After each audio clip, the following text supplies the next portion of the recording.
हर खबर पर होगी आपकी पकड़। डाउनलोड कीजिए एबीपी लाइव ऐप।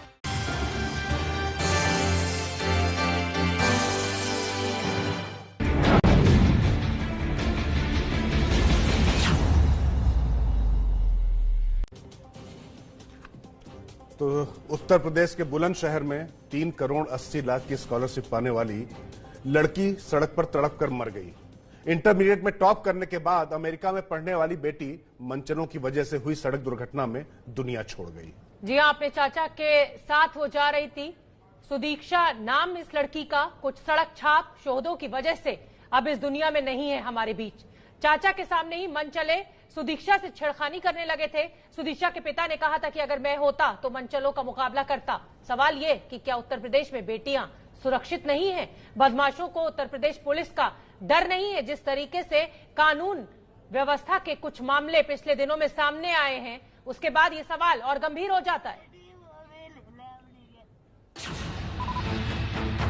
ये सुदीक्षा भाटी की तस्वीर है।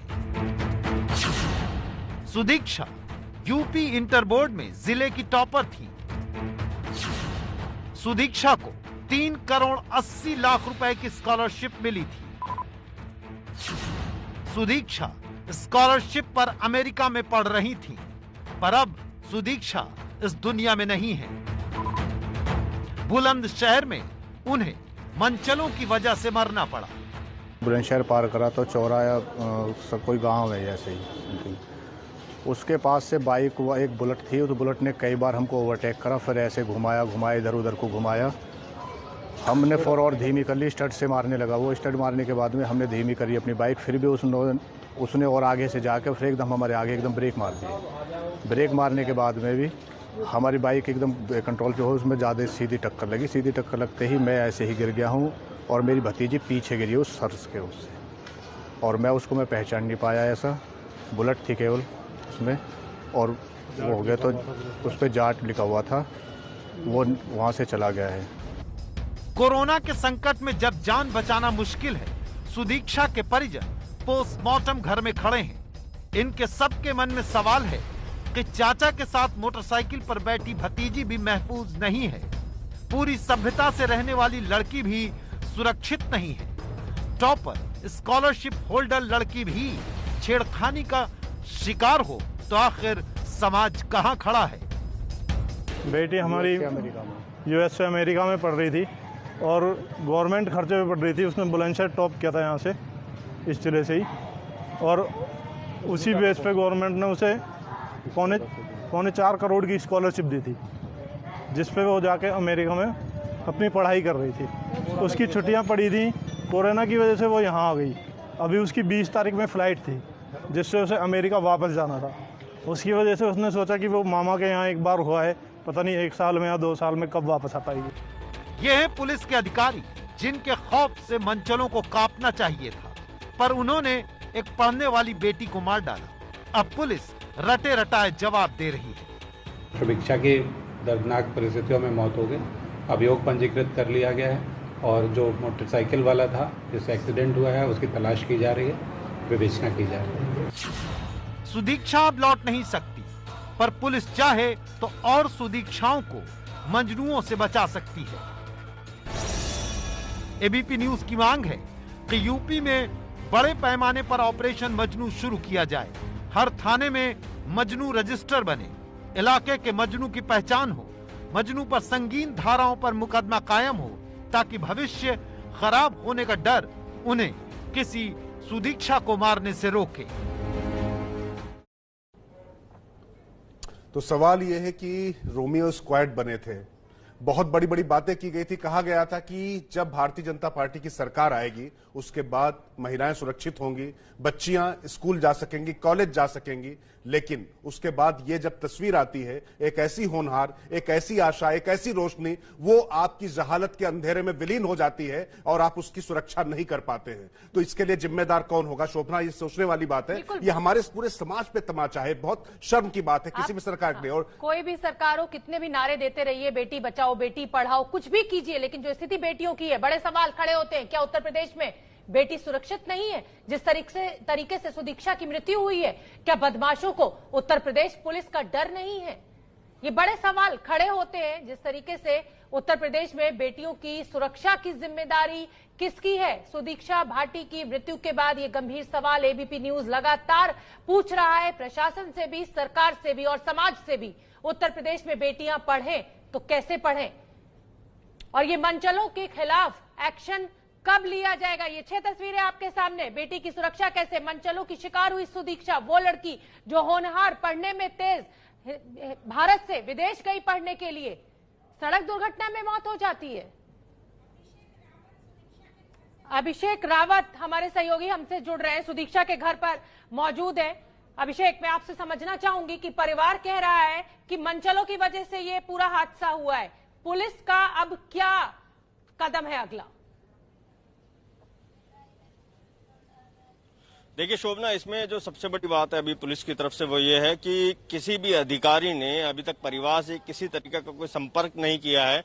परिवार का लगातार यही कहना है कि जब मौके पर दुर्घटना हुई, जब यह हादसा हुआ तो पुलिस मौके पर मौजूद थी, लेकिन पुलिस ने अभी तक ये जरूरत नहीं समझी है कि उनके बयान दर्ज किए जाते, जो वो आरोप लगा रहे हैं उसकी जांच की जाती। उनका कहना है कि पुलिस बस इसे एक साधारण सड़क दुर्घटना बताते हुए मामले को रफा दफा करना जारी है। जबकि जो सुदीक्षा के पिता हैं जितेंद्र, उन्होंने हमसे थोड़ी देर पहले कुछ जब बात करी थी तो उनका कहना था कि ये एक हत्या का मामला है, ये कोई दुर्घटना जो है किसी की गलती की वजह से नहीं हुई है, जानबूझ के की गई है। परिस्थितियां ऐसी पैदा की गई कि ये दुर्घटना हो, क्योंकि जब वो सुदीक्षा अपने चाचा और चचेरे भाई के साथ बाइक पर जा रही थी तो बुलेट मोटरसाइकिल पर मंचले थे जो लगातार उनका पीछा कर रहे थे, कभी उनके बाइक के आजू बाजू आकर स्टंट कर रहे थे, और अचानक से जब ये लोग नहीं रुके तो उन्होंने इनके बाइक के आगे जाके ब्रेक लगा दी, जिसकी वजह से जो है इनकी बाइक असंतुलित होकर नीचे गिरी और सुदीक्षा के सिर में चोट आई। इनका ये कहना है कि दुर्घटना वो तब मानते जब इनकी अपनी गलती की वजह से ये दुर्घटना हुई होती। जी शोभना। अभिषेक, मैं आऊंगी आपके पास, आप सुदीक्षा के घर पर मौजूद हैं, लेकिन मैं अपने दर्शकों को बताना चाहती हूं कि होनहार बेटी सुदीक्षा ने मंचलों को लेकर अपने ग्रेजुएशन डे पर सवाल उठाए थे, तब सुदीक्षा ने क्या कहा था वो आप सुनिए। Extremely blessed and honored to be standing here today as the valedictorian student of Vidyagyan Bulandshahar's 2018 batch. I scored 98% in my board examinations, and I will be going to Babson College in the US to pursue my undergraduate studies in entrepreneurship. And I've been awarded full financial aid for my studies there. I'm a first generation learner in my family, the eldest of 6 siblings, and while my parents never received formal education themselves, they always encouraged us to pursue our dreams. However, our economic conditions would not have allowed all 6 of us to get quality education. Consequently, I would have been the first one to discontinue my studies, because my community does not believe that it is as important to educate girls as boys.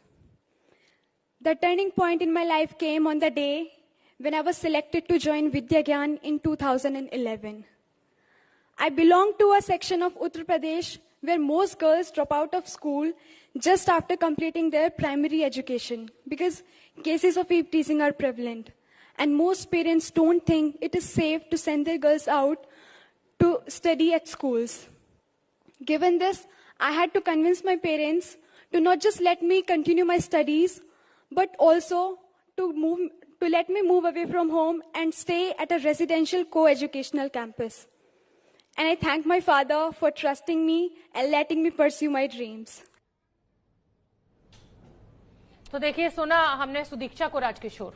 बिल्कुल शोभना, और देखिए कुल मिला के जो उसकी आशंका थी, जो उसका डर था, और जो बात की थी, जो सबसे बड़ा सवाल है कि यूपी में क्या बेटियां सुरक्षित नहीं हैं, और जिस तरीके की घटनाएं आ रही हैं शोभना, उसके बाद ऐसा लगता है कि वाकई आप दावे चाहे जितने कर लें, लेकिन क्या कर सकते, कोई बेटी सुरक्षित नहीं महसूस कर पा रही। और क्या बदमाशों को यूपी पुलिस से डर नहीं लगता है? और यूपी में बेटियों की सुरक्षा की जिम्मेदारी आखिर किसकी है, सवाल ये भी है।